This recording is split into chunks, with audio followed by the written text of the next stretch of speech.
What's up, everybody? Welcome back to Actuali Podcast. I'm Chris. I'm DJ. And today we continue Meaning Making 101's live stream series covering today Mr. Jordan Hall's conversation with Curt Cronin on the Making the Impossible Inevitable podcast. This is part 3 of this special series, considering how can we create, how can we exhibit a love like Jesus's? How can we be that change we wish to see in this world? And there is that highest transcendent ideal there available for all of us.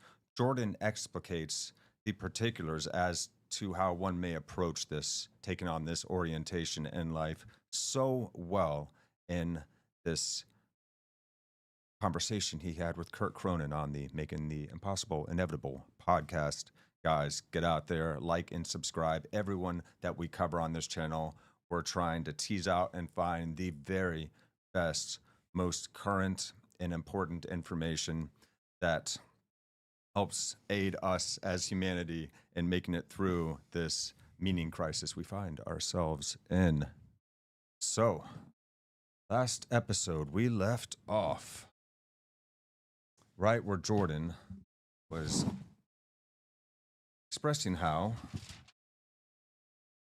to go from group to individual focus, or how he describes how going from group to individual focus can lead to an increasing sense of separation in our culture, the violent repercussions of which we've been able to soften to some degree, though the sense of disconnection does continue to increase in our modern age. Let's go ahead and get that video up and ready to roll. Color. I'm going to bring us back to where we were. You want to turn off the night vision mode? Yeah, let's go ahead and do that. Save your eyes, guys. Save your eyes. Watch out for blue lights. Shakalaka. Go. It Oh, yeah. bends. It's blinding. Yep, that's... Oh, here's where we left off, actually. I see it, 50. Oh, yes. So, to recognize within oneself, one's conscience, notice how we can move away from conscience, the subtle ways that we avoid what heart knows is right. How do we bind ourselves to what heart recognizes as the highest import? And hope you all are having a good week out there. Spring is kicking. It's beautiful outside. Yeah, I've gotten a lot of sun, so if I look a little red, it's not the color balance. Oh, yeah, it's me just too, man. I know. I've been out, man. We've been out there. You can see it. So let's go ahead. Let's jump on in. Mr. Jordan Hall, creator of DivX, which helped to bring video to life on the internet in the early days of the internet. He had the best codec around. He also worked at mp3.com. So Jordan was instrumental in bringing us this very platform that we have today of podcasting and live streaming and all of it. So thank you very much, Jordan, for your hard work. And now he's turned to something much more relational, much more heart-centered. And if you guys didn't get to see the previous episodes of the podcast, make sure you check out number 1 and number 2 of this series. And let me just double check. Yeah, Jordan Hall describing where the action really is. This is part 3 of that. And welcome everybody on Rumble to the show. Hopefully you can see and you can hear us. We're working on getting all of our videos from YouTube merged over to Rumble as well. I'm sure much to YouTube's chagrin, but they're going to have to deal with it.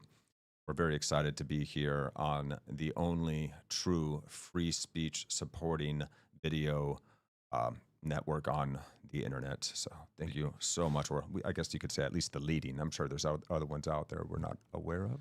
Well, Rumble has the best chance of being a serious contender to YouTube. Yes, it already is, man. Some of the top podcasts in the world are actually happening over, live streaming podcasts are happening over on Rumble now. So yeah, we're very excited to be here, guys. We are, of course, also on X. We're live streaming on Facebook, on Twitch, and YouTube, everywhere that we can possibly be to reach as many people as possible here. What is our how do we search ourselves on Rumble now that it's this new thing? Oh, that's a good question. We're under Actuali. So is everything else. Well, anyway. Yeah, I don't know if you're going to be able to find us or not, but it's worth checking. Yeah, if anybody's on the Rumble stream, go ahead and say hi in the chat. I should be able to see you over here. Well, I'm not sure if I set it up correctly or not, but hopefully. Yeah, well, I can't find it for now. So if you guys are in there, thanks for being in there. Heck yeah. We'll figure out how to find ourselves and do all that stuff. Right. It's a brand new world, and everything is new and frustrating. Hear that? It's difficult. It's challenging, but we figuring it out step by step. Ooh, baby. Yeah, I'm not seeing it pop up right now, but things are running a little bit slow, I think. We are streaming. Also, the location we're at has like the worst, like any type of internet connection, whether it's direct connection or if you're getting it from a tower or anything else. It's crazy. Speak the truth, my man. Yeah, I'm not seeing this pop up. Yeah, so yeah, guys, search us out on Rumble. See if you can find us. Maybe Actuali podcast. Maybe I don't know. Should just be under Actuali. Okay, well. Guess we'll figure that out soon enough, huh? All right, fam. Well, thank you so much for being here. Let's go ahead and jump back into where we left off last episode. These gentlemen to back up. Let's go. Instantly go into my logic goes, okay, how? How do I do that? What are the protocols that you have established for yourself to be able to continue to follow that path? Well, I think this is where you and I would just start comparing notes. And so you surfaced several that I think are really powerful. There's one of recognizing precisely where you notice in yourself that which should happen, right? The conscience, to be able to notice your conscience and notice exactly how you move away from conscience. Yeah. This conversation, this is what I should be saying, but I avoid it. Right? So these very subtle elements of how you avoid doing the thing that your heart knows is right.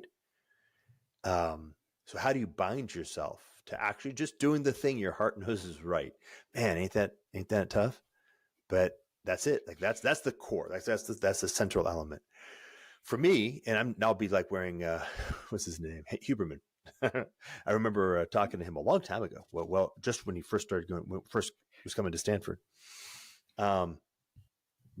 Which is a perfectly good block, actually. If all the things that are happening in that block of the internet are turned towards the highest purpose, like how do I create the practices that don't just allow me to have a bunch of, how do I say it, effectively valueless results, but I actually say, no, I'm going to take all these practices and then harness them and yoke them to the highest purpose. Okay, now we're talking. So here's an example. Practice noticing when you turn away from that which feels hard. Like, this is very subtle. Mm-hmm. You have to Absolutely. Take the time to slow down enough to notice, oh, that thing right there, I can tell it's hard. I can feel the point where my heart is actually feeling afraid of it and I'm avoiding it. And notice that, and then just take it as an equivalent to the cold shower, like the Wim Hof method. This is the spiritual Wim Hof method. Take it as the mandate. Like I am testing right now a protocol where I'm going to turn towards that, which feels that way. Right? All the things that I have habitually avoided because they have a quality of hardness, I'm going to make it a rule that for the next week, I will just go towards that. And I will precisely when it has that feeling, I will step into it with no other objective than just training. So only way out is spiritual boot camp. Absolutely. Yeah. Well, yeah. Spiritual boot camp. So there's a bunch of protocols there. And it's wild. Yeah, again, I want to reinforce. And yeah, so the question that was asked is, how do you keep yourself true to what you know is right? So, and one portion of that is notice or get used to or strive towards and practice the noticing of the moments you turn away from things that seem hard. And even before you turn away from them, notice, when you have that inkling of like, I mean, this is going to suck. I don't want to do it, or it's hard, just that little bit in there. And you feel that resistance. And, you know, I don't know how many times it is, but it's only a small handful of times that if you do it, you make a habit of it. And if you can make it a habit of just noticing them those times, then the habit of basically telling yourself to suck it up, buttercup, and actually do the thing will be easier. Yes. You know, incremental steps, you know, notice first, then start, you know, you said spiritual boot camp. So, you know, be your own drill instructor yelling at you.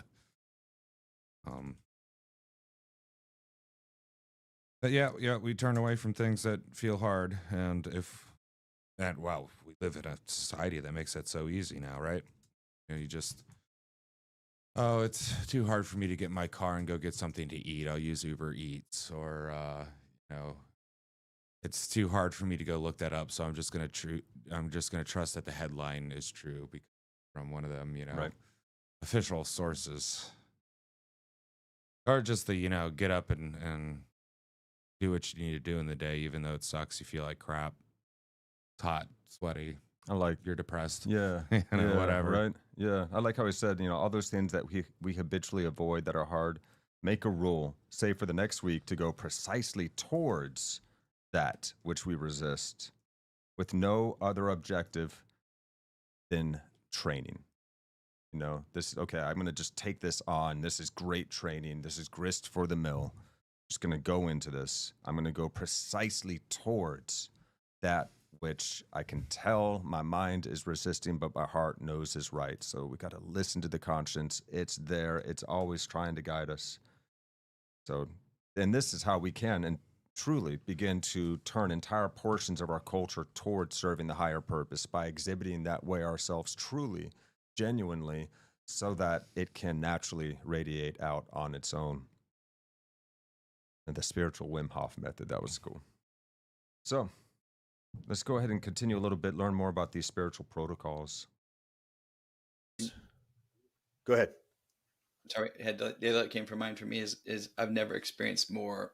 You know, we talk about head center, heart center, or spirit and flesh. You know, to me, the more that I can quiet my crazy roommate, right? My mentor would call it like that. My logic running in my head, the more I can be open to the little voice that can otherwise be drowned out. And so, if I get up in the morning and do 30 minutes of physical embodiment, whether it's cardio or strength, any type of physical embodiment, followed by breath work, followed by meditation, the entire day it feels somewhere between 20 and 100, right? Just to try and calibrate it, more clear and discerning on this is the path I should be on, or this is the thing I should be doing, or the lack of clarity when there's too much noise, right? It seems to cut through the noise and allow me to have much more clear on this is the thing that should be done. Yes, absolutely. So I'll let him go a little bit further here. So this is fun because what we're basically doing is we're capitulating some form of like warrior monk sensibility. Because we're combining a whole variety of practices, but within a spiritual envelope, and pointing them to the highest purposes.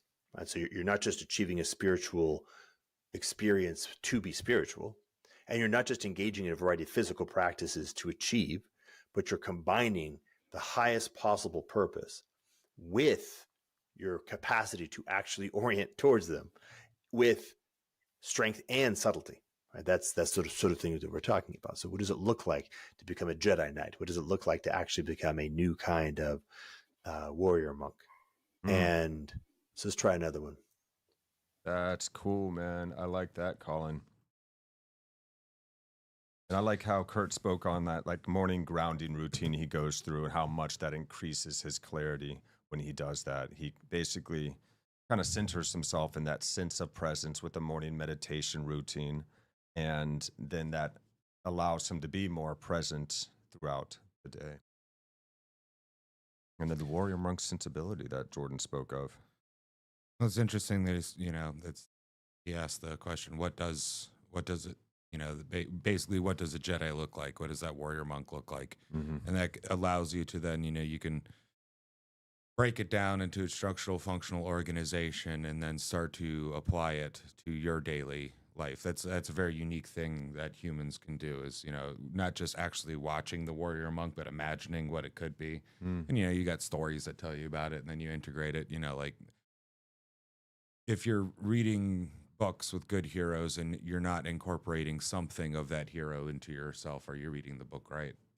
Really? Yeah. So we can look and observe, and like, okay, what is the Jedi? Oh, the Jedi is noble and it works hard, and Jedi keeps its temper and emotions in check, but does what's right, and ultimately is fallible because, well, they're living organisms. I would say only human, but in Star Wars, there are other things, but they're only human, but they strive to be beyond it and stuff like that. And you can start to integrate that into yourself and embed and then embody these principles. And it doesn't even have to be an actual person. It can be a concept that you can develop through time. I like that. Yeah. So we bring together a variety of practices, movement practices, meditative practices, prayer, exercise, so forth, and put them in a spiritual envelope. They're all aimed towards the highest good, combining the highest possible purpose with our highest possible capacity, utilizing both strength and subtlety. So that kind of traditional courage that we think of when we think of a warrior fighting the dragon, for instance, and then the infinitesimal courage that Jordan speaks of, where we are facing our own inner demons, our inconsistencies, our bad habits, and so forth, and really looking at them with the willingness to change them for, not just for ourselves, but for the highest good, to be of service to this world.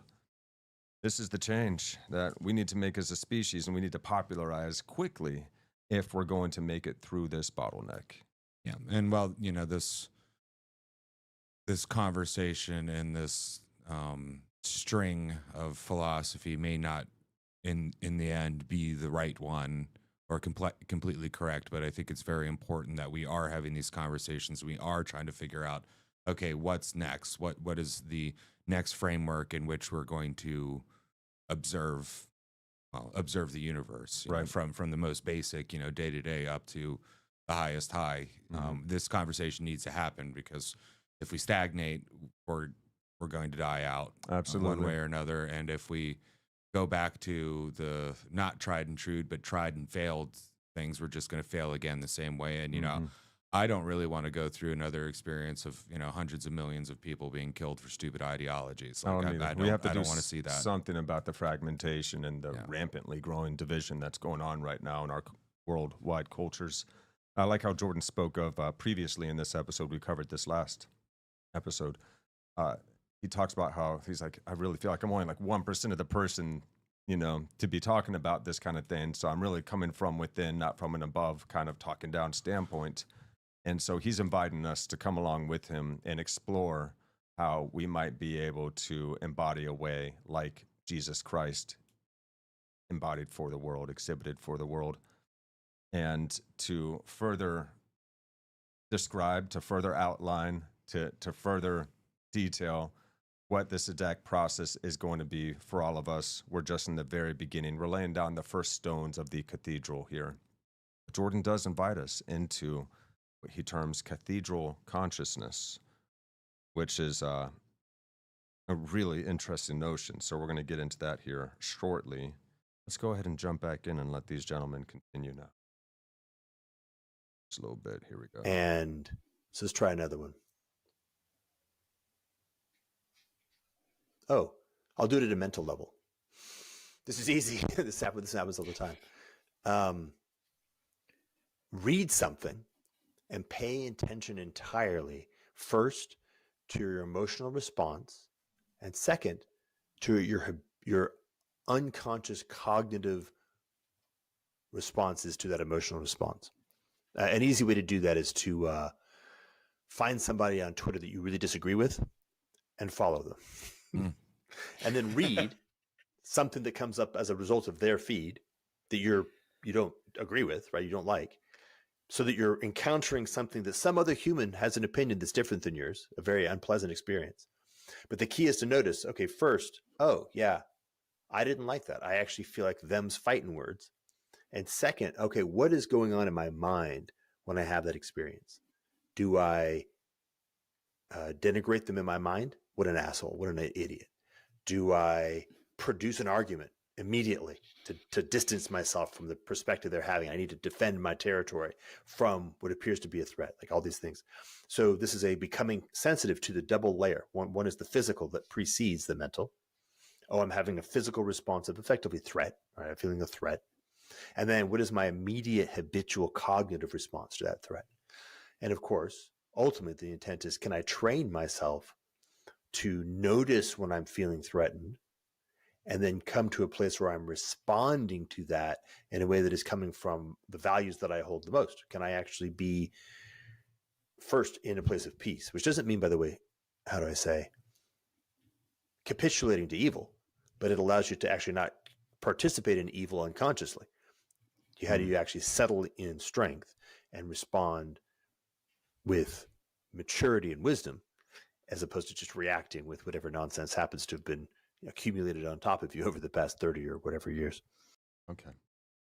Well, as far as like an efficiency of energy thing, if you can catch yourself before you have, the thoughts of like, screw that dude, and getting yourself riled up even more, on top of the initial threat response, you can save a lot of energy, and then you can, put that energy that you are going to use anyway to deal with a threat response, and you can put it towards like a solution orientation, like, why does this bother me? Because sometimes things bother us, and not necessarily because we know they're wrong and it's outlandish, but because maybe it's right and I don't want to hear it. Mm-hmm. And then, well, you can use that energy to be like, okay, well then, instead of like, screw that guy, it's like, okay, let's pique my curiosity. Let's go look. Let's use that amount of energy that we use thinking about that guy and screw that guy for the rest of, for holding on to it for the rest of the day, and want to take 15 minutes concentrated to go look into what he's talking about and get a start on it. And then, or instead of, say the using that energy towards like, or rather, let me back up. Then other kind of response you can have from threat response is not, oh, this thing may be true and I don't want it to be true, but it can also be, this is so outlandishly false and like wrong and sometimes, evil. Like I've had this feeling about the media a lot when they just say stuff that I know is going to rile people up and cause violence. And then you got a really good reason for it, but you still have to get past the, hey, screw you, but screw these guys, they're liars and all this stuff. And it's like, okay, well, what am I going to do about it? Hey, maybe take some time if you're the podcaster type to record a video of a rebuttal, or even if you're not, tell your friends like, hey, did you see this on the news? This is total BS. It's not true. Here's what's true. Look what I found. So basically, this is just, it saves you a lot of energy. Firstly, and then secondly, you don't have these self-limiting thoughts of like, screw them, screw that, or I need to get away from it, or whatever it is. And the more you do it, the easier it gets, and you'll catch yourself looking at your initial response, and then looking at the portion of your brain that goes, screw that guy. It's funny.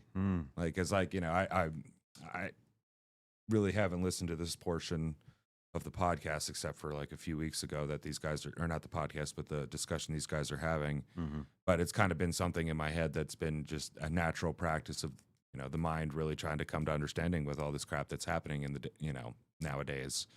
You got to catch yourself, get used to catching yourself, because initially you are going to get angry about something. It's going to happen first. Your brain's going to see a threat, and it's going to feel the emotion, and then you're going to have a thought about it.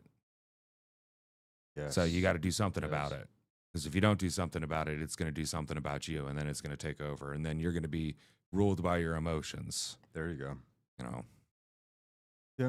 Yeah. So what is going on in the mind when I'm triggered? Ask yourself that. Pay attention to those unconscious cognitive responses. I really like the idea to follow someone you disagree with and let them trigger you so that you can practice catching that unconscious habitual response that occurs, and then to become increasingly sensitive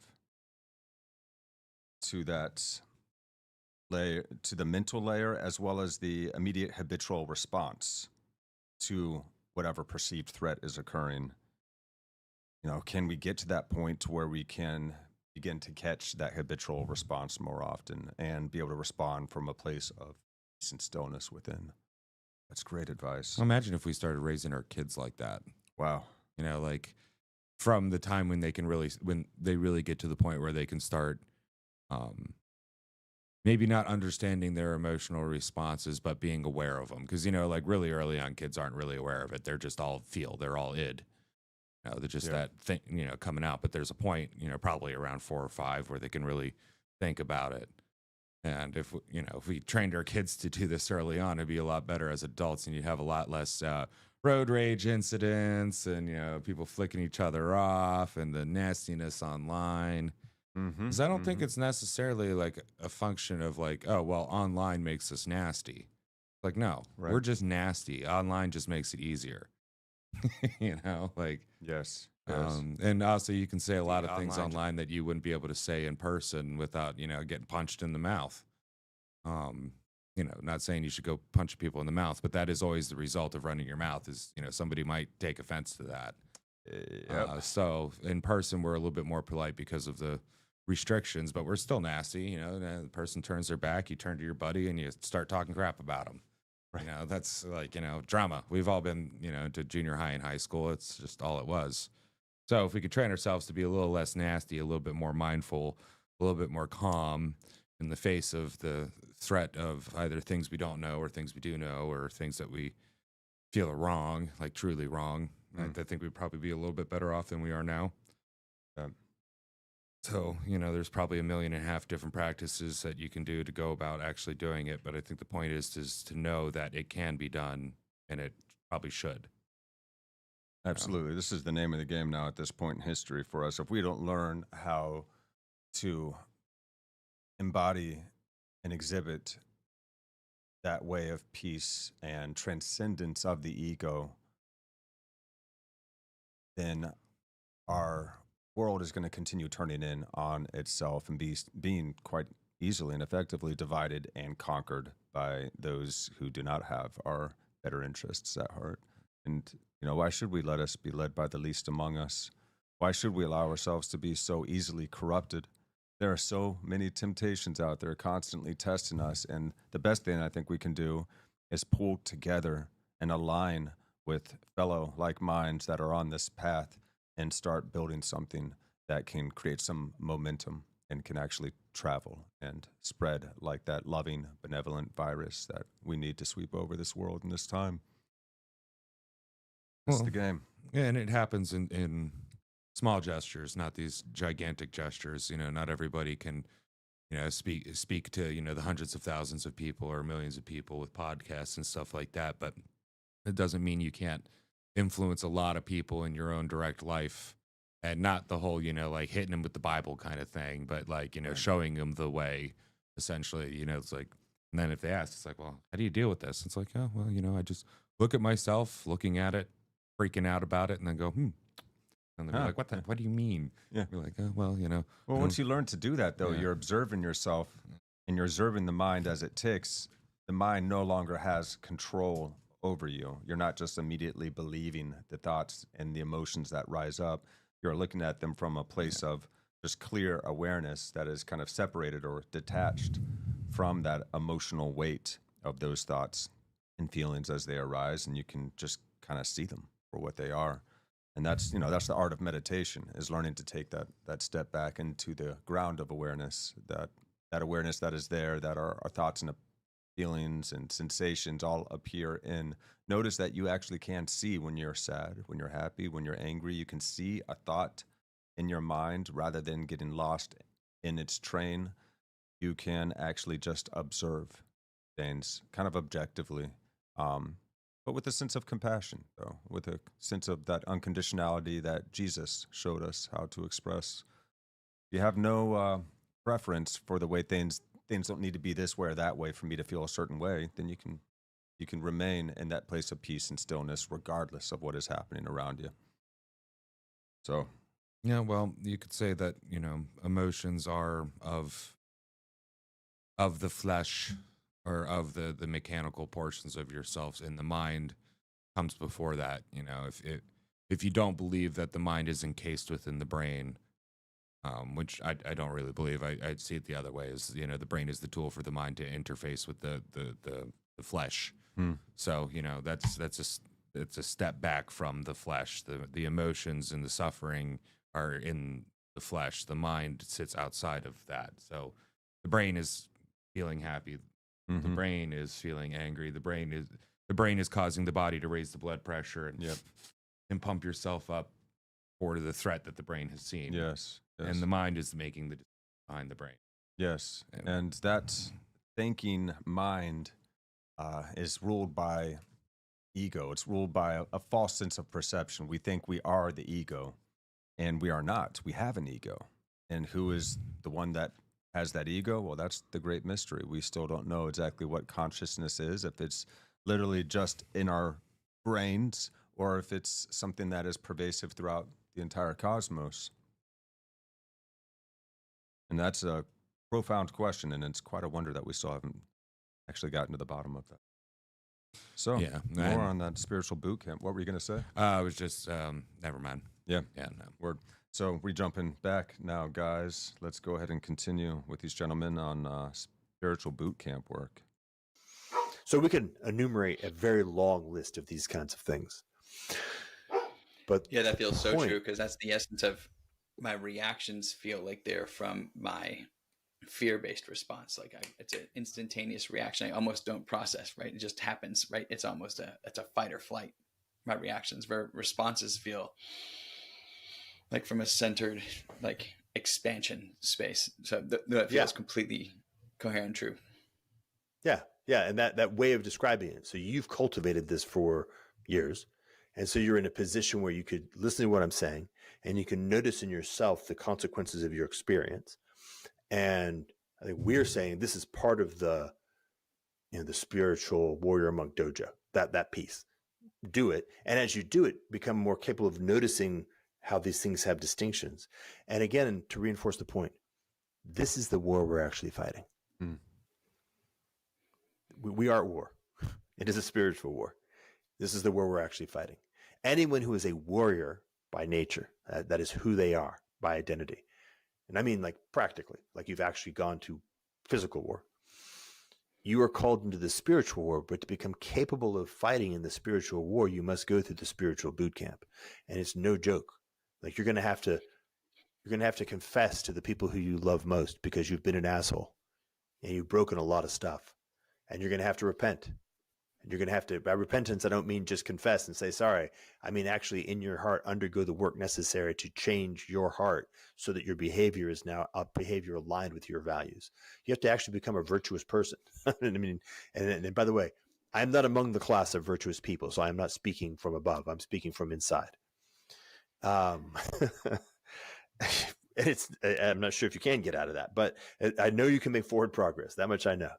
And I know that the more people who make forward progress will begin to notice, you know, who are the Spartans. I like that was a distinction you used to make, right? Spartans and pirates. Absolutely. Yeah. Well, and that's been one of the distinctions as we were preparing for this, the discernment for me of, like, I am perfectly flawed and imperfect, and I can be called to be virtuous. I can be called and aspirationally follow that call, knowing I will never achieve it. But that's what I love about collective, right? I will do more for others than I will for myself. I will hold myself to a standard differently, knowing that I've professed it to you. And there was a situation in December where I ended up, every physical cell in my body did not want to execute on what I knew to be true, but I knew I could no longer hold communitas with people whom I respected if I did not follow the path. I couldn't look at my kids in the eye and say, I want you to do the thing when it's time to do the thing. And so the relationships, to me, what you were saying earlier about relationships generating meaning, the relationships allowed me to have a meaningful life, where if it was individual, I would have checked out and accepted death, because it seemed safer than going through that path. Nice. Yeah. So that notion of communitas, so we can. Let's go ahead and take a break real fast here, guys. So we are in a spiritual war. And this process of being willing to confess our mistakes to those we love, be able to repent and truly repent. So not just to say you're sorry, but to really feel it and feel why you're sorry. Go into the heart, do the work to change, to align with the values you hold. That's true repentance. And Jordan says we must become virtuous. Now he's saying, I'm not saying this from the standpoint of thinking that I'm a virtuous person. I'm barely along this path myself, but we can at least make forward progress in this direction. We've talked about this a lot. Like Jesus is this transcendent archetype, this ultimate ideal of lovingness that we as individuals never quite reach, but we will always be able to make forward progress towards that goal. There's infinite room for us to grow and improve in this manner. So we can at least make forward progress. And look around. Who are the other warrior monks? Align yourself with these people. And recognize, yes, we are imperfect, but we can still be called to be more virtuous. Always. There's always room for that. And we can also turn to service, to the collective, to our loved ones, to the world, to our fellow beings, and see how our relationships allow us to have meaning, to generate meaning, and hold us accountable when we recognize the import of these relationships and wanting to live up to them. Well, I think probably the vast majority of people do better when they have responsibilities to others opposed to just responsibilities to themselves. Mm-hmm. I'm saying this halfway jokingly, but I think the person who can do everything fine just for themselves is probably a narcissist. Joking. But there might be a little bit of that playing on there. Or it could be a fear of people, relationship with others because they've been hurt. We need people. Our species developed as a communal species that it's the only way we really survived for the longest time is having others to, my eyes face forward. Therefore, I can't see behind me. So we got to be looking at each other and talking with each other so you can see behind me and I can see behind you. And then, like this idea of charity. Charity isn't towards the self. Charity is towards, say, other people. So you're doing stuff for other people. And, if you look at the church, what's the main charitable organization throughout human history? The church or the, whatever religion it is. But, the holy people we're doing this, and it's something that we a responsibility to others is important. Now it does get perverted with this, like, well, you should sacrifice everything for the poor starving people that you don't even know and all this other stuff, but that's just it being perverted, whereas truly we do better when we do for others. Now when other people say you have to do for others, that's when it becomes a problem. You can't guilt trip people into that. You can inspire them into that. Yeah, like, the modern leftist idea of, how government should spend money. We should spend it on helping everybody else except our own people, of course. Or if we're helping our own people, it's helping the wrong people with the wrong solution. Well, we make them dependent. Yeah, exactly. Instead of, it's like giving a man a fish instead of teaching them how to fish. And you'd be like, well, why teach him when he comes here every day and I've got a fish for him? Well, one day you're not going to have a fish for him, or you can't afford to have a fish for him. Yeah. Or he tells like 10 of his buddies and they all start coming there and now you're out of fish.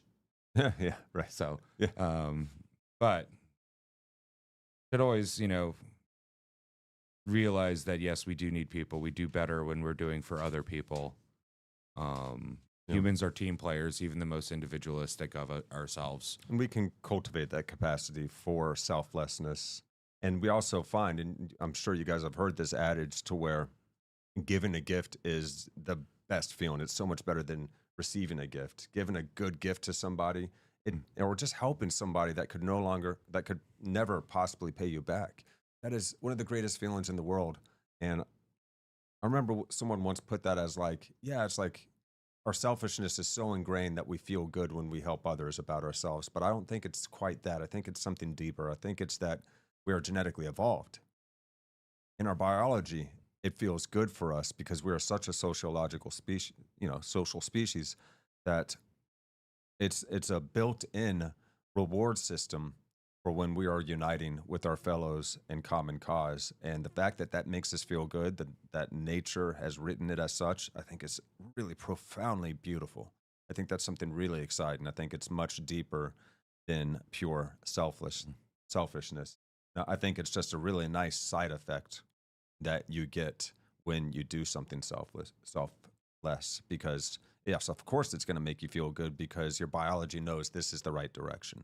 This is the right thing to do. This is how I can lift up not just myself, but those around me as well. And that gives us the best chance for long-term survival. So I think that's evolution at work. Yeah, and then there's another side to this coin or die. That other, how to put this? So the spiritual boot camp and you know, I would say like radical honesty and awareness and vulnerability of, you know, like when you're wrong and you know it, immediately being like, yep, and you figure out I was wrong and talking to them about it, and you know, being honest and open. It kicks you in the ass. It's going to be very tough. But yet again, you got to do it for you do it for them as well. Yeah. You know, because this you know, it's all fine and mighty to have this, you know, I can just meditate and I can get back behind all emotions and I can sit on this hill and it's all great for me, but you got to come down from that hill. Yeah, you Yeah. can't just stay up in the cave on top of the mountain. You got to come back, and that's yeah, and your responsibilities to other people are going to be the thing that kick your butt, but are also going to give you the most value. That's why I Yes. think like the highest thing a human can really achieve is being a parent. You know what I mean? Like at least biologically, physically, you know, like, and that, you know, being a good parent is ultimately willful self-sacrifice or willing self-sacrifice, you know, and then eventually having to sacrifice your kids to the monsters of the world so they can grow and yeah. continue the process and be people.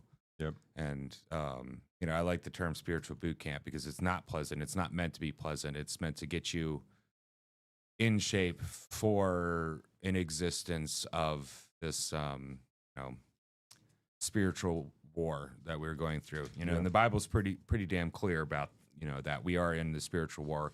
Every religion has that component. There are these forces underneath there. And well, you can look right now, just, you know, look at Hollywood and our music scene. Look how it's falling apart. You know, all the P. Diddy stuff, and then the degenerate music, and then, you know, like the gangster rap and now drill rap that glorifies killing each other. And now you got a bunch of kids that think it's great to just go around stabbing each other and doing all that stuff. It's like, yeah, we're in a spiritual battle. Call it, you know, Satan, Lucifer, you know, Baal, call it, you know, whatever, you know, handful of names you can come up with from any other religion. It's going on right now. It's going on inside of you, and it's going on between you and everybody else and everything else. Just because you can't see it and put a ruler up to it doesn't mean it doesn't exist, because we can see the effects of it. I just gave you some examples of the Hollywood and all that stuff. It's like, yeah, like it's happening, you know, that, but you know, I guess for the super atheist, non-spiritual people, it's like, okay, well, this is just a function of many minds and people networking together. You know, say like before technology got to the point where you could do it instantly, there's still networking, and then just the, you know, grossness of biology causes people to be crazy and seek power and do all this crazy, mean, evil stuff. Yeah. Okay, yeah, it's just the biology, but I don't believe it, man. There's like there's evil out there that when you see it as so freaking evil, you can't say this is just a biological natural function. There's something else there. You know, call it what you will. Call it, you know, like demons and the devil. But yeah, no, it's out there. We're in the soup. We are in the soup, and there are these interrelating opposites. There's an up for every down, a good for every bad, light for all the dark. And kind of has to be, you know. Yeah, for it to work. If you want to grow lighter, whether it's, say, lighter in the sense of weight or lighter in the sense of, you know, brighter, you got to let the demons rip the lesser portions of yourself off and kill it. You know, kill those portions. That's kind of what I think demons are there for. It's like, well, if God's all good, why would there be demons? Ugh. It's like, well, they're there to tear at the worst portions of yourself, so then you can willingly give them up and become lighter.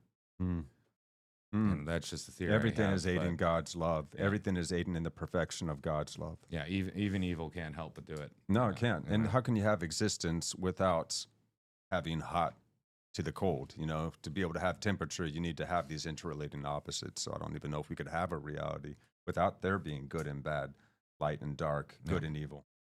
Well, and that, you know, like ultimately, like what we were discussing about in the podcast about value, but, you know, value, there's, you know, good and evil that's on the value placement spectrum.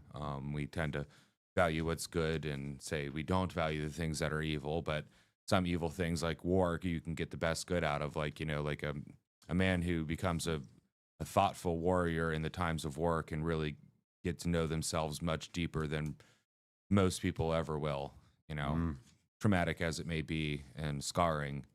But, I see this in a lot of soldiers, a lot of soldiers coming back, they're getting into stuff like this and thinking this way and becoming much better people than maybe they would have been if they never gone through that situation. Yeah. And, these aren't people that were just, like sitting on the sidelines. These are people that, turned people to pink mist and stuff. And I'm really moved by the softness of the demeanor of Curt Cronin here, because he is a former Navy SEAL. He has been in the gauntlet, and he came out on the other side exhibiting this loving awareness. Now, has a profound relationship with Jordan as well. It seems that they've known each other for some years, and they've been really helping each other grow, I think, quite a bit as well. And that's what we can do too with our friends and our family and anyone you meet out in the world. We can practice this art of peacefulness, of stillness, of heart-centered awareness. Let's go ahead and let these gentlemen continue rolling. And accepted death because it seemed safer than going through that path. Nice. Yeah. So that notion of communitas, so we can maybe even double click on that. So what happens is when you become capable of entering into communion with others, and I like the idea of, I'm just going to say the communion is this previous relationship that I was describing, where the whole is canonically pouring itself into each individual in order, and from a place of profound love and intimacy for the growth of the individuals, who then return it as they grow, creating more possibility for the whole. Right. So that's the communion. And when you're in communion, the identity of that whole is now supporting you, and so you can do things that you couldn't have done. You can absolutely rest in that strength and be carried through it. And it's powerful because I need you to do the thing that you're afraid to do. And so, I need you to, for all of us to survive, for all of us to grow. And I am now committed to giving you whatever I can give you, which is very careful. Like, I can't give you something that is not mine to give. But if it is instantaneously necessary that I give it. Right? See that. And this is, you've actually seen it, that is what happens in the SEAL team on the ground when they are actually in the field. We're just saying that exact same capability needs to be brought into the whole of life. Okay. Let's take a pause here. So bring that same capacity of closeness and complete openness that you would have in like a SEAL team to the rest of life. It shouldn't, of course, just be happening in groups of warriors in the battlefield. This deep communion that we can enter into with others can be brought into the whole of our existence. Well, this goes full circle back to a few episodes ago, the infinitesimal courage. Yes. There's the big courage, we're the SEALs. We go out there, we sneak in, we take out the guy, we do the thing, it's crazy. Okay, and then you come back home. Well, when you come back home, you got to take all that, all that courage and now apply to the smallest portions of your life and every day. The courage that when, your wife says, well, ask you, well, how you feeling, or whatever, or pulls an attitude. It's like, well, you look snippy or something at you, the courage to be like, you know what?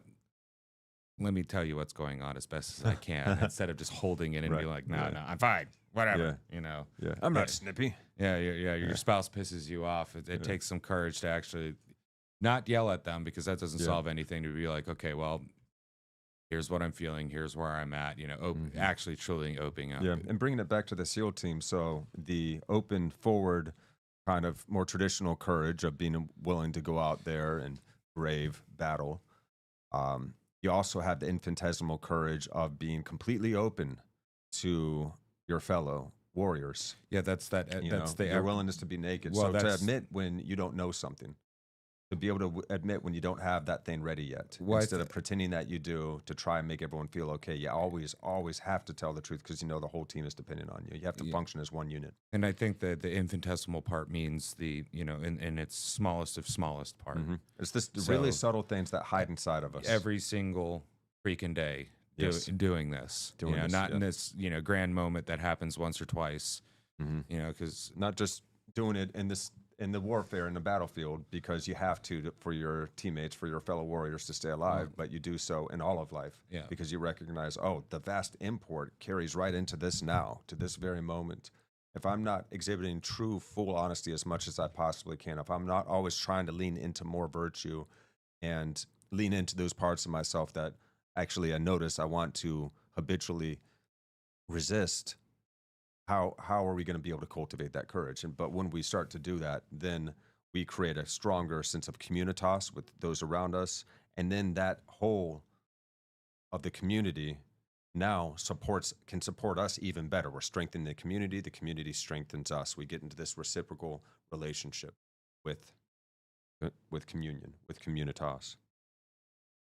So that's really cool. Yeah, his usage of communion is very, very much what the family does. There's two people, they come together, they create the first portion of the family, they have kids, they instill the values in the kids, then they let the kids out into the world to go do it again, and now you have another layer of family. And now when you're old and grandma, you'll have a bunch of, kids and grandkids that can take care of you, and now you're back to being a kid again within a family. And the cycle continues. We already as humans have a lot of the framework for all of this stuff ingrained into us without us even really realizing it. Right. We've been working at this for as long as we've been humans, and probably longer than Homo sapiens sapien, arose from the rest. Really. So this is, very old stuff that just needs to be recovered, and then, I don't want to say remodernized, because that sounds awful. But recapitulated for our modern times. To reframe it for our modern times. It's the same process, but it's in a different context. Yeah. So now we're going to move into the understanding of ego's will to survive. Juxtapose that with spirit's desire to surrender. Let's go. Yeah, and is required, and is full aliveness, and is the most exhilarating. And by the way, guys, I just turned up the speed of things just a little bit. Let me bring that down just a tad, but I'll make sure we get through the rest of this episode. Here we go.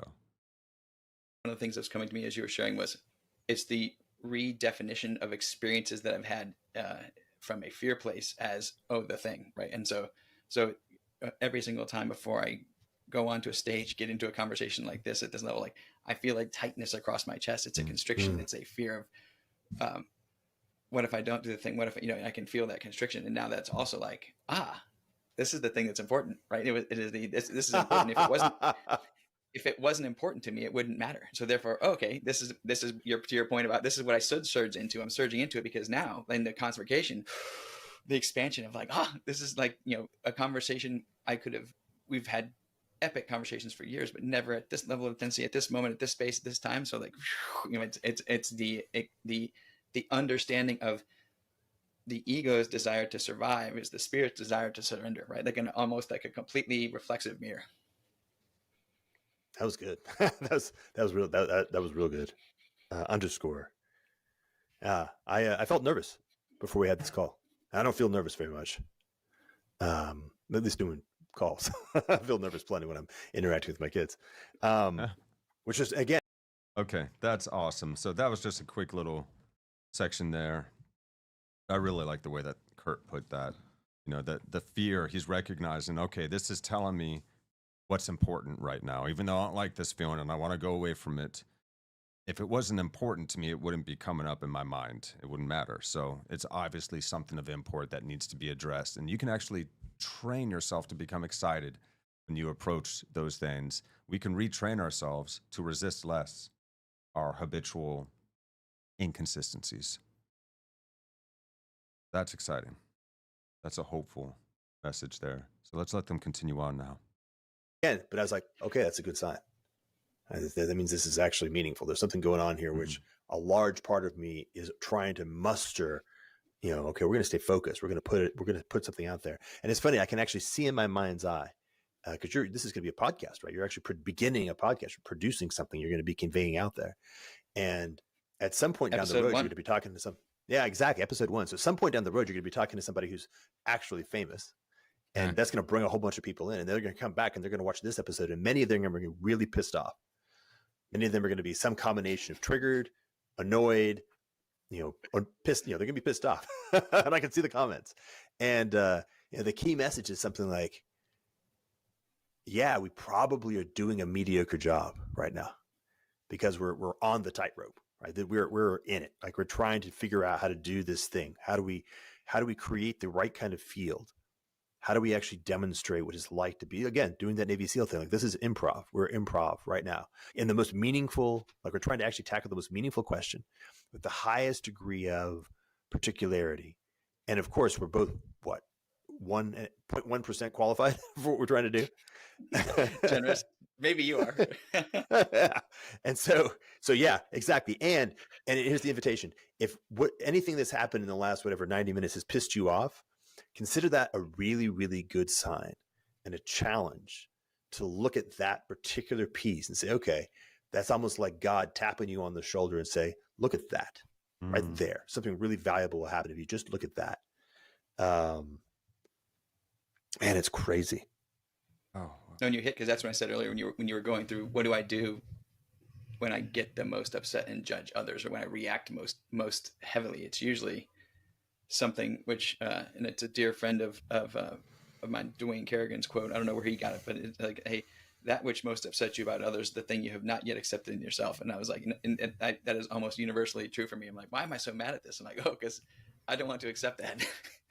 Yeah. And this is key. This does not mean that Curt and I are off the hook, or that does not mean that we didn't just screw something up. We probably did, but if it pissed you off, that's a different kind of thing. It's I see people do stuff that I'm like, let's just think again, just orient from like parent-child.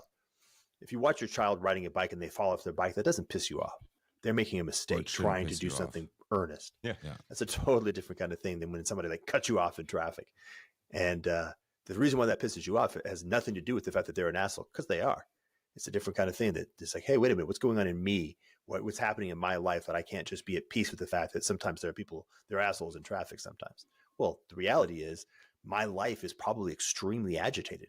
Like, I'm actually probably chewing on stuff in the back of my mind constantly. I'm in a basal level of agitation and anxiety and ire. Like, I'm actually not at peace in myself, in my body, and my ability to actually just process of anger coming up without losing my shit. Well, that's where I am, right? And so if you're there, the fact that they cut you off and that caused you to react in a certain way, that's the sign. Say, hey, okay, man, I need to resolve some things so that I can navigate reality in a place of peace, which does not forgive them or excuse them of being assholes, but you're not going to solve the problem of them being assholes by getting pissed off. And you're not going to solve the problem of me being incompetent by getting pissed off, but you can solve some problems in yourself if you notice that's a sign. Yeah. Okay. Yes. It's a better use of energy. Yes. That's great. And that is true. We, what irks us about others tends to be the thing that irks us about ourselves that we're really not willing to look at. Yep. And then if you let that become a too much of an issue, then you project it onto other people. Oh yeah. And then you've got what we call projection. When somebody's doesn't like, you're coming from a good place and you're trying to let somebody know about something, they're just flipping out and they're like, well, your ego. That's the biggest projection that you see all the time. When somebody starts calling out somebody else's ego, it's like, yo, projector mode. So if you ever find yourself calling out somebody's ego and it's not like, hey man, like I would like you to listen to this, but I feel that, it's not that kind of way expressed. Yeah, you're probably projecting your own crap. It's our own ego getting upset with someone else's ego. All right. Yeah. And I like that Jordan's honesty. We're probably just doing a mediocre job here. We're probably going to piss some people off, but we're on this tightrope. And it's basically, I like that analogy because it's like we're trying to learn how to walk a tightrope the moment we got onto it. Or a metaphor I like to use a lot is that the human species right now, it's like we're surfing a tidal wave, but the tidal wave is growing increasingly stronger, larger, and faster. And we're having to figure out how to upgrade and build a motor to stick on the bottom of our surfboard to be able to keep up with the wave while we're in the midst of the wave. That's or we're falling off a cliff and we're trying to learn how to, rather than crash land, we're trying to glide to at least a manageable level of crash that we can survive. I'd like to think of it in a way that's a little less disastrous and more like we're making a dance as we're dancing it. There you go. You know, the steps haven't been written yet, and we're going to step on each other's toes. And I'm going to go clockwise, and you go counterclockwise at some point in time. That's brilliant. I love it. Because like that's what we do in good conversation. That's what this modern movement or this current movement of philosophers and thinkers and people like me's and you's are doing. We're creating this dance. We're creating a dance as we're dancing it, and we're morphing out of a myriad of other dances at the same time. Yeah.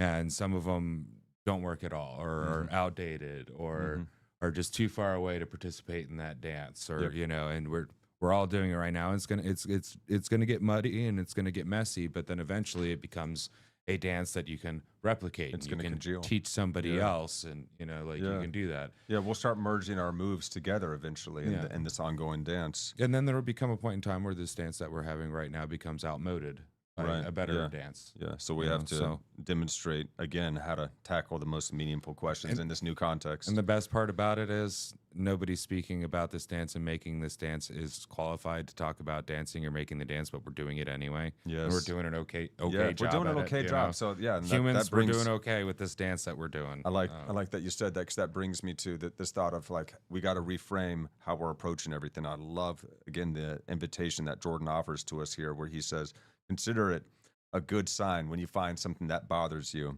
That's a good sign. It's like God poking you on the shoulder and saying, look at that, because this is what's important right now. This is meaningful to you for some reason, so look at this. Because that which upsets us most about others is those things, like you were saying in the beginning, that we haven't learned to accept within ourselves as of yet, as Curt was stating. So that's a beautiful moment here. Except chewing with your mouth open. That's just gross. Okay. Yeah. That I don't chew with my mouth open, but I can't stand it. It gets in my ears.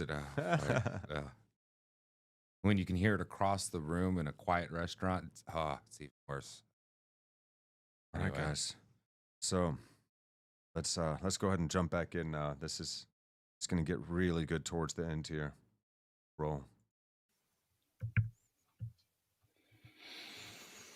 I think you brilliantly brought to life all the concepts that I was hoping to bring into this, which is, if we perceive it's impossible, you said it's for a dog or for a person. To me, it was also a time frame. Like, it's impossible in 1980 or 1990 or at the current moment. Like the Einstein quote. Like the two that I love are like the problem, the level of consciousness that created a problem cannot solve it, and then the other is one choice in life: either everything's a miracle or nothing's a miracle. And so to me, we've been playing with both of those, and then I think you've given some unbelievably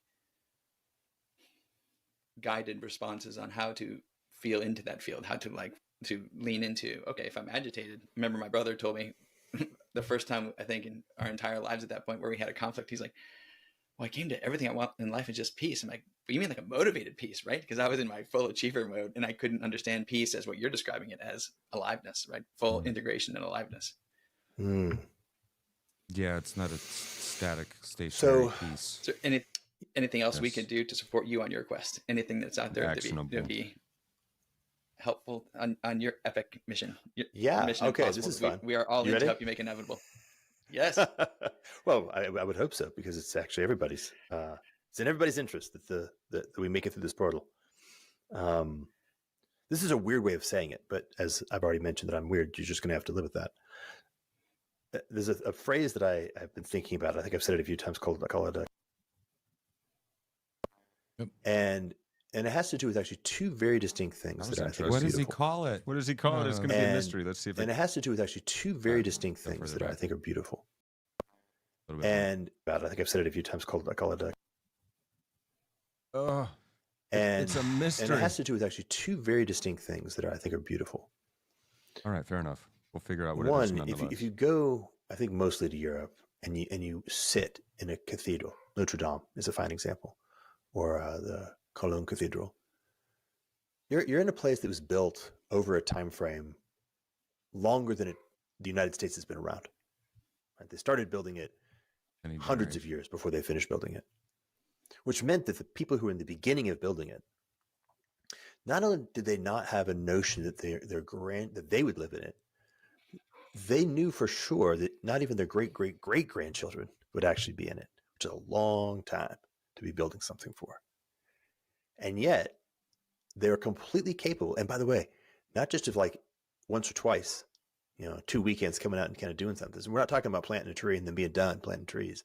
They dedicated their whole lives to it. So they were able to dedicate their whole lives to doing something that would not be realized until generations had come that had completely forgotten that they existed. Great-great-great-great-great-great-great-grandchildren. Well, that's a whole different kind of capability. You can't have a strategic mindset. That's not transactional. I fear that requires that you're actually just in surrender to something that is greater than yourself and that gives meaning to everything you do intrinsically. Right? Cathedral consciousness. Let's go back on cathedral that. consciousness. Just in surrender to something that is greater than yourself and that gives meaning to everything you do intrinsically. Right? Cathedral consciousness. In service of something greater than ourselves. The second part of it, is that thing that is greater than yourself is greater than yourself. And to surrender to it because you have a feeling of not just that it's greater than you, but also much, much more capable of good, much, much more capable of love than you. That by surrendering to it, you're guided into a higher level of being able to participate in good and beauty and truth than you ever could on your own. Right? Those are two distinct and very beautiful things. And this allows a person to live a life that is really pulled forward into incredible capabilities. You can truly do the impossible in a way that impossible is uniquely tied towards the highest. And so this is a weird thing.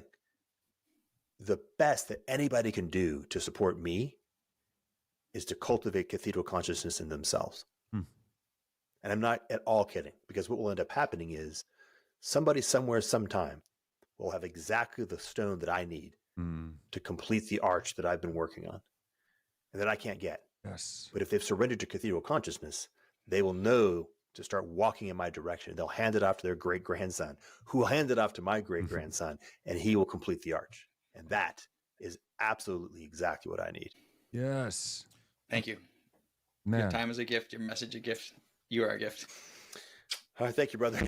Man. We're gonna keep interesting to see what. That was such a good conversation, guys, and I highly encourage you to check out Curt's channel, Making the Impossible Inevitable, as well as Jordan. Links to their respective channels are in the description of the video. Yeah, what he calls cathedral consciousness is not a new thing. You have the Native American, I think it's Lakota idea of 7 generations, Yes. thinking 7 generations ahead. And then you have the saying that I'm going to butcher, but it's, the wise man plants a tree that he knows he's never going to sit under its shade, Yes. And it's something I feel like that we've lost. That is one of those we have to get, recover it. Looking for those generations that come after us and engaging in projects that are going to be multi-generations long, understanding that we're not going to see it come to fruition in our lifetimes. Well, even just, the keeping the species alive, the West, they after World War II, they got the good times after that. There was hard times with the Cold War and all that stuff. But yeah, there's this huge boom in the population. And then we started forgetting about the next generation and stopped having kids. Yeah. And now we're looking at complete species collapse, at least in the West, as civilizational collapse, because we're not having enough kids. Literally not thinking about even having the next generation, much less providing for it.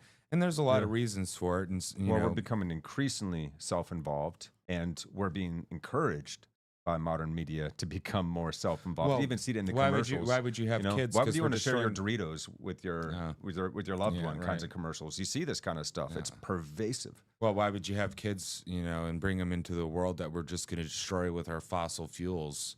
which we haven't yet, by the way. It was already supposed to be like destroyed several times according to over Al by Gore, the, I thought that a lot of the coastal cities were going to be partially underwater by now. But or we're the scourge upon the planet, so why have kids? It's just like we're just almost a cancer beyond not looking at the next generations, but actively hating them. Mm-hmm. It's weird. It's a really weird thing to see, and like.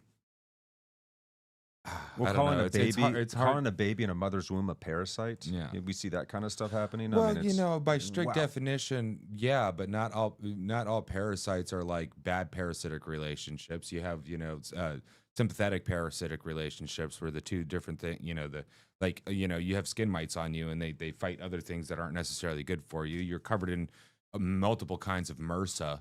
That any one could kill you, but they're all like killing each other off. So it's actually kind of keeping you good. But still, calling kids parasites is just like, dude. That's such a degrading way of looking at it, and I don't think that is even biologically accurate.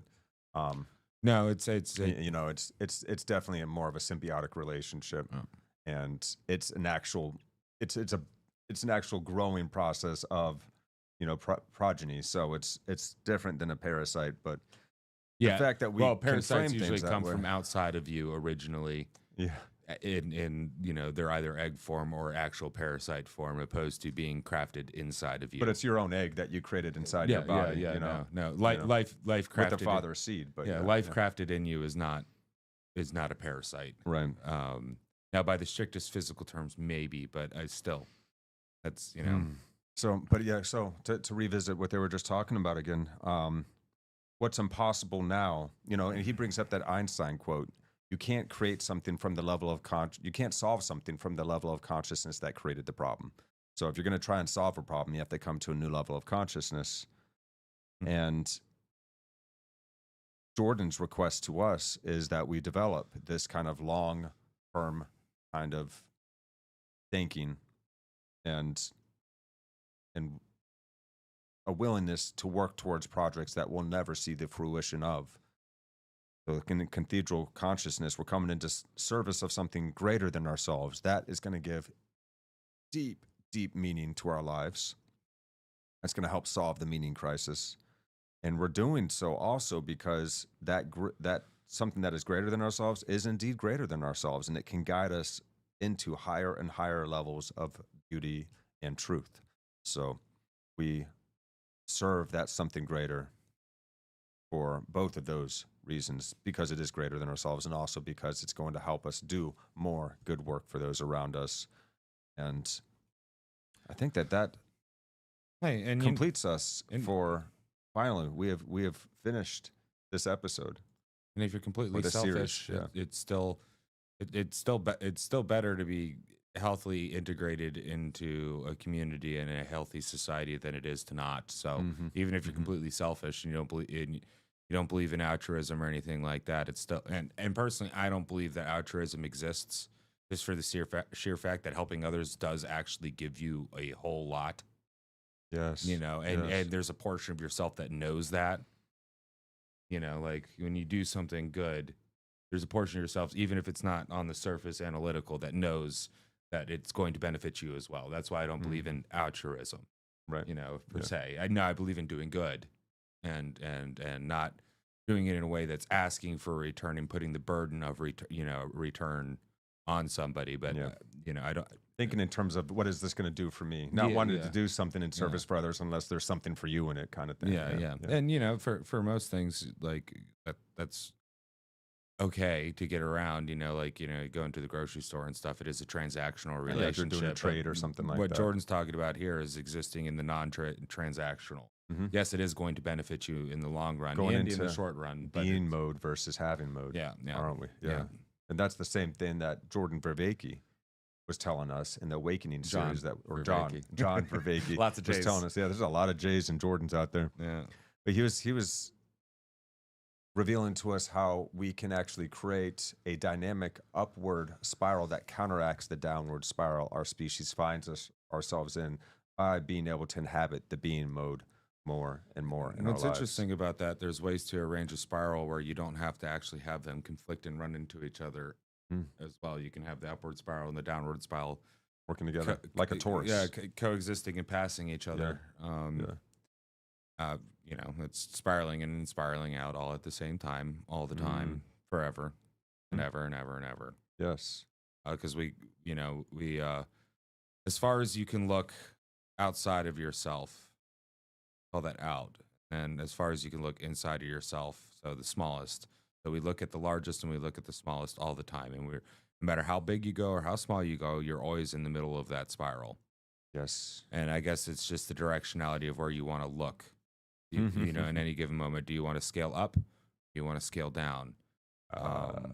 Now, optimally, it's like what John Vervaeke talked about in his lecture series, the Awakening from the Meaning Crisis lecture series, is this idea of the non-dual state where you're scaling up and scaling down at the same time. So you're looking deeply into the thing, but then also looking at all of the thing at the same time. You're engaging as a individual, but within the all community as well. So for the individual and for the all as well, ultimately. And surprisingly, we have this capacity as humans. Yeah. We do it all the time. We just don't realize that we do it. Yeah. It's just noticing when you do and encouraging that behavior opposed to not thinking about it and then only noticing when you don't and then being like, nah. Yeah. And I know this probably sounds so simple. Like, this is what we're offering as the solution to the ongoing division and fragmentation and breakdown of our cultures. This is what we're offering, is go inside and try and become a better person. Yeah, but it's not quite that simple. And thank God for people like Jordan Hall and Curt Cronin for really drilling down into the particulars of how we can do this. We look at those things that we habitually want to resist. We learn how to catch those things, and then we dive straight into it, and we practice that. And we do so with others, with brothers that are going to help hold us accountable, that we can bounce back and forth on, and we just continue that thing until it starts to grow and blossom. We're continuing a process that is older than we remember the names of people who are talking about it. Yes. It's older than Plato. It's older than who Plato thought was ancient. This is what we've been trying to do, or get our species to this point, because gosh, we do a really good job of getting along with each other, even in large groups of strangers. You're on a bus, you're on a plane, you're closed in. You can't get off. Someone opens a bag of chips, and we're not mauling each other to steal the chips. Because we're hungry. We just notice that guy has chips. Oh, I'm hungry. It doesn't. We can do this, and we can get along really well in groups, and in teams and churches and groups like that. And even through history, if you're a more negative type thinker, you'd think that, it's just conquest and conquering and power games. But I'd venture to say that humanity, like most of humanity, is us getting along just fine with each other. More cooperation than anything. And cooperating and trading with each other. Because how do you get language, civilization, pyramids and skyscrapers? Well, dude, and you can look at any individual's genetics, and you can see a long line of their ancestors that had to get together and cooperate at least enough to pass their genes on. And now, mind you, some ways, there's the R word that has happened, but most times the pairings that make up us were it's because of people getting together and getting together. Yeah. And if you're a Westerner or an Americaner, and I'd say like American most specifically, we're mutts. Which means there's so many other people that we get along fine. Yeah, America's got our problems, but we get along fine. Surprisingly well. Humanity has done a pretty damn good job at getting along with each other. Yeah. And for a bunch of obstinate apes, we've done pretty good, but we need to continue the process. We're a long way from our primate cousins, and that's actually going to lead us into our. We don't normally eat each other anymore, so that's good. Thank God for that. And so all we have to do is learn how to scale this thing up from the small group level to the entire globe.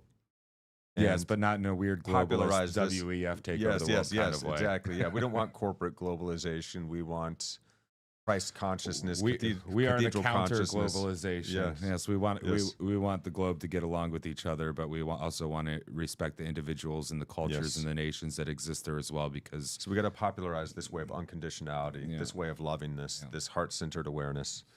That's the name of the game, fam. I'll do it through inspiration, right? That's it, right? Yeah. And it's talking about this with my girlfriend Kim the other night, and I think we've spoken on this on the podcast as well. And Jordan brought it up on one of the previous episodes when we were covering this. How can we exhibit a love like Jesus's?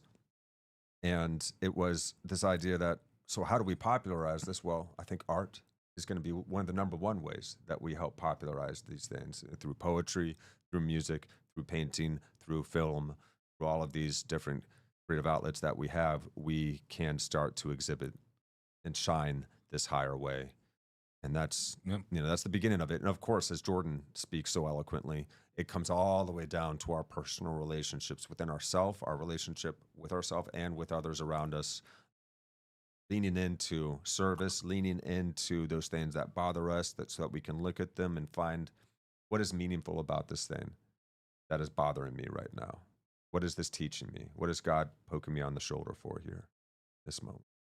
Yep. So, good news roundup time, guys. Every episode of Meaning Making 101, our live stream series, we like to end with a good news roundup because there is enough bad news in this world. So today, kicking it off, looking at how bonobos, speaking of our primate cousins, we now know communicate in complex phrases, a language process once thought unique only to humans. Look at this guy. Woo! Bonobos, the closest living relatives to humans, create complex and meaningful combinations of calls resembling the word combinations of humans, says a new study that challenges long-held assumptions about what makes human communication unique.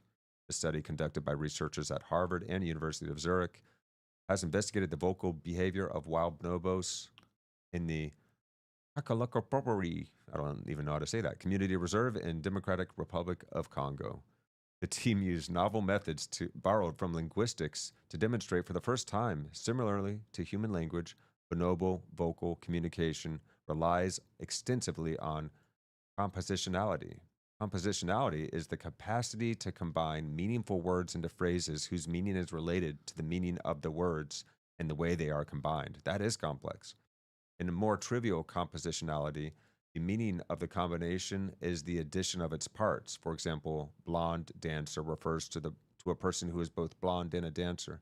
However, in a more complex, non-trivial compositionality, one part of the combination modifies the others. For example, bad dancer does not refer to a bad person who is also a dancer. It means bad in this case does not have an independent meaning but complements dancer. So that would be is when I say bad dancer, it doesn't mean that dancer is a bad person. It means that person is bad at dancing. Yes. But there's a deeper layer in there, because it's bad dancer. Well, at its base there, you'd say, oh, that dancer's bad. Go get him.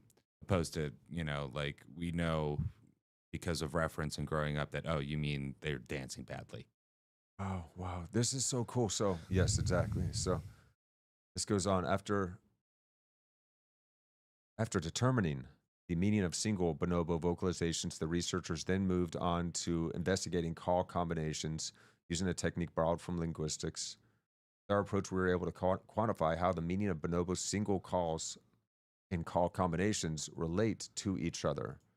They found numerous call combinations that bore a striking resemblance to the more complex, non-trivial compositional structures in human language. This suggests that the capacity to combine call types in complex ways is not as unique to humans as we initially thought. And this goes on, but look for it on the Good News, name of the site again, the goodnewsnetwork.org. Well, I will say we have seen something along these lines with cetacean species, your whales and stuff, where they may be giving each other names. And so, like, how do you name somebody? Well, by their characteristics, really. Like most names that people have, like David, which happens to be my name, that has a meaning behind it. It's like the beloved by God. Joshua has a name. Hiro, the Japanese name, has a meaning behind it. So when you have like these cetacean species naming each other, that is putting a complex meaning to a set of sounds in this case. Not like it's interesting with the bonobos because they have lips. They have a tongue. Yep. Their physical structure is not adapted to form as complicated of sound, or what do they call them, phonemes, that humans can. But that doesn't mean that, they could have, say, like, for example, like, there'd be like an expressive ah is a look. And then there's this, ooh, like follow my hand over there. And then snake. Look over there, you know, oh, there's something over there. Yes. There's a snake. Yes. So, and then it maybe an invitation. So that's a sentence of like, hey, look, there's a snake over there. You want to go check it out? And then I wouldn't be surprised, you know, if different bonobo tribes, if you will, have different, you know, like accents and vernacular as well, where they're similar, different but there's sounds even that mean the same things. Yeah. And like, you know, instead of like, like is alert, maybe it's more of an or an a or or something. But you could be like, okay, well, that is, you know, that's the look, you know. So this is so cool because look at this. Key aspects of language are evolutionary, ancient, older than previously thought. An important implication of this research is the potential light it sheds on the evolutionary roots of language's compositional nature. Since humans and bonobos had a common ancestor approximately 7 to 13 million years ago, they share many traits by descent, and it appears that compositionality is likely one of them. That's so cool. Findings indicate that the ability to construct complex meanings from smaller vocal units existed long before human language emerged, and that bonobo vocal communication shares more similarities with human language than previously thought. So this tells us, our study suggests that our ancestors already extensively used compositionality at least 7 million years ago, if not more. Wow. Well, and maybe along the primate line we could say that, but you know, if you look at corvids, or like if you sit there and you watch crows and ravens talk to each other, they're talking in full freaking sentences, and to the point where if you piss off a magpie, they can tell all their friends about you. And they'll know who you are, and they'll know that they don't like you because you pissed off one of their friends. Yeah. How is it transmitting who you are without being able to have language? Or, you know, it can't transfer its sense of smell. It's got to be using language. That's why. Yeah. That guy with the funny thing on his head with that colored hair, and you know, always comes out of that house. Yeah. Or even the humble honeybee. They have dances that can convey directions, distance, what type of flowers are there. Whether it's worth the journey or not. Yeah. Just in little wiggles of their butts and how they move around, you know. Wow. So it's like, wow. And, you know, there's this quest to figure out how humans, you know, how humans are, well, I'm going to use the word and then I'm going to explain the word holy. And holy is worthy of being set aside. So how do we figure out like what sets us aside? Because we kind of really need to. And I think we are really set aside. And I think it's more than just our mind, our language, and all that stuff. I think it's a fundamental character of spirit. Our capacity to impact this planet is extreme. And we certainly do seem to be the most highly evolved species on this planet. And thus, man, you just look at how we've been able to affect this planet. Just look at the roads and the cities and everything when you're driving. It's super apparent that we have affected this planet more than anything else. And that, I think, puts us in the position of stewards. We have this great capacity to be stewards of all life on this planet and potentially life on other worlds. And we may very well, if we get our stuff together and figure it out, be the things that actually seeds life on other planets, which would be essentially like if you look at a purely atheistic or at least Gaia-centric model, Earth had successfully created a child that can go out and create more life on dead things. Right. Now, if you bring God into this, why would God create this world that we call Earth, and then this Gaia, this spirit, to grow out of? You know, it's like, well, you know, life wants to life. That's the plan. That's a pretty smart plan, and I think that the highest honor we can give back to, you know, the being that gave us all existence is to continue the life to life. The best we can, because we can very easily turn, you know, destructive and parasitic as well. Absolutely. Humans can be negative parasites. Yes. But we can also be stewards. We can embrace our tendency of husbandry, opposed to our tendency of, you know, destruction and consumption. Because we have that tendency too. We take care of things. We see cute, hurt things and we want to fix them. Yeah. We see gigantic tigers and stuff like that, and we befriend them and we boop their snoots. And, you know, like Like there's this what is it, Safari Sammy or whatever online, this lovely young woman, and she goes in there and there's like lions there, and she's just like grabbing their toofuses and petting them, and they love the crap out of her, and they're all like rehabilitated, can't be released back into the wild, so they're there to be taken care of because they can't be released, and these are creatures that would just as well eat you in nature, but somehow we befriended them. There's stories of like how enlightened beings attract other animals, and they'll come and sit beside them, and won't be intimidated by them because they can smell that this person is not a threat, and there's something about them that is special. We radiate that peace. Like notice when you're at a really peaceful moment, you're out in nature, you will have the bird come by and look you in the eye and just like, hey, and then go off, and the other little critters that would normally be freaked out if they see you and are just like, meh, all right, right. What's up? So here's another piece of great news that we discovered. A man revives iconic Indian lake by converting lake weed infestation into organic fertilizer business. That's definitely making lemonade out of your lemons. Yeah, well, hey, dredge the lake weeds and turn them into fertilizer. Right. So from northern India comes the story of an entrepreneur's efforts to clean up a historically beautiful lakefront by turning an infestation of weeds into rich natural fertilizer. Being something along the lines of Lake Como in India, Dal Lake in the nation's northerly city of Srinagar is surrounded by palaces, temples, fog-cloaked forested hills, and is iconic in the country for its houseboat culture. Interesting. Yet for all its natural and historic beauty, Dal Lake was sick with lakeweed. These aquatic plants had accumulated near Dal Lake over the years, creating an unsightly mess and posing a threat to the local ecosystem.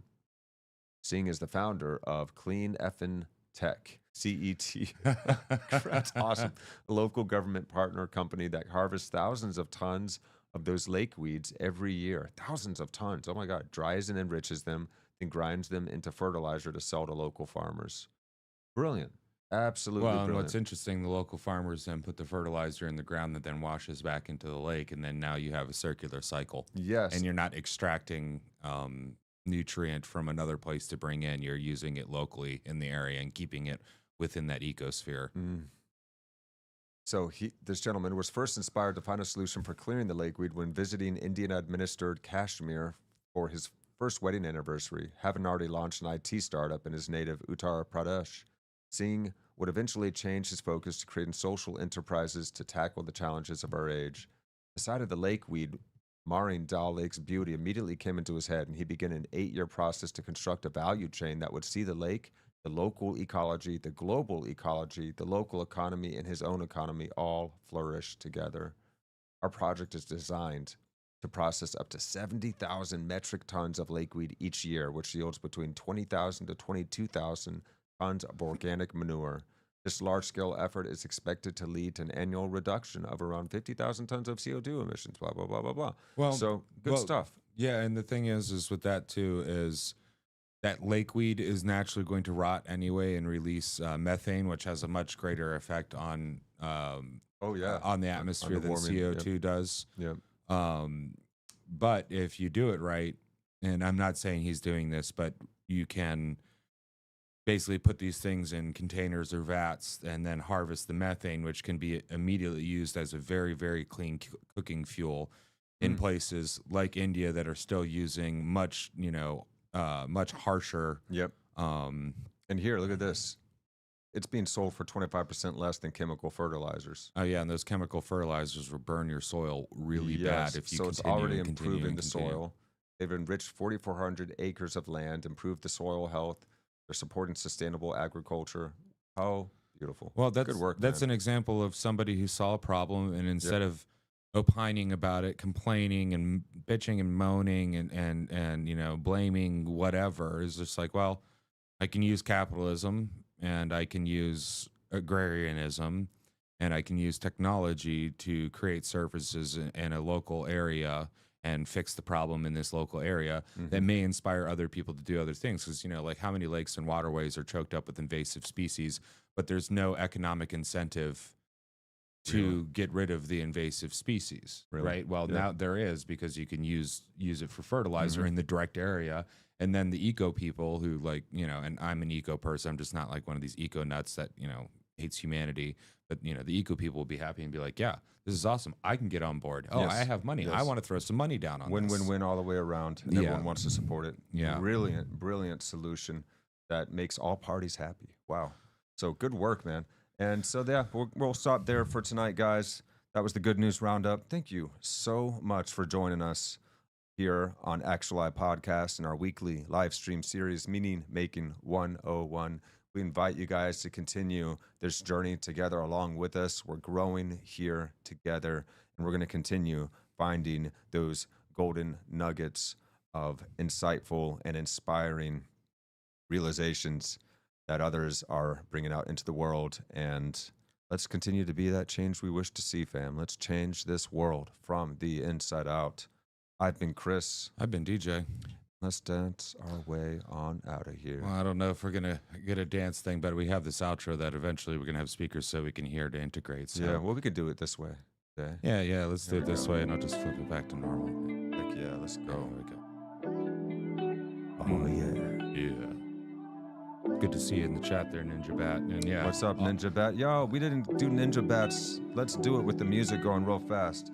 Ninja Bat said, let me know how I can help with the Rumble. That's really cool, you man. Greatly appreciate it. Self-control, emotional awareness, but harmonics can influence us. Oh, interesting side note. I've noticed while watching movies and TV, I start to feel anxious, emotions, body reactions with the sounds and the music and visual stimuli. That's an interesting side note, how easily we are manipulated. Oh, tones, yeah. Yep. Evil will exist in balance, but we've not kept it in check. That's a great point. Have not. Ninja Bat goes on, soldiers suffering PTSD is caused when they go against their morals as others or as orders mandate. Whew. Wow. Yeah, and sometimes just by sheer trauma. And just the horrifying aspects of war, yeah. But the pendulum will swing back, Ninja Bat says. And all hail hemp, multi-purpose plant. Hey, that's a great point. We could be using that plant for energy. We could be using it for textiles. We could be using it for longer-lasting paper. If you created a book out of hemp paper, you'd be able to do like a little earmark fold at the end of a page over and over and over again without it tearing. It would last so much longer. So would our clothes. If this shirt was made out of hemp, which we can actually make nice and soft nowadays, it would actually, I'd be able to hand this down to my grandkid and it would be in the exact same condition.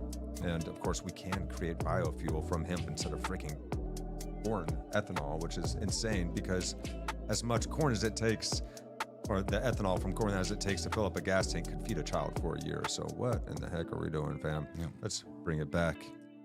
Love you guys. We're going to see you next time. Peace out. Get out there. Be that change you wish to see. Love y'all.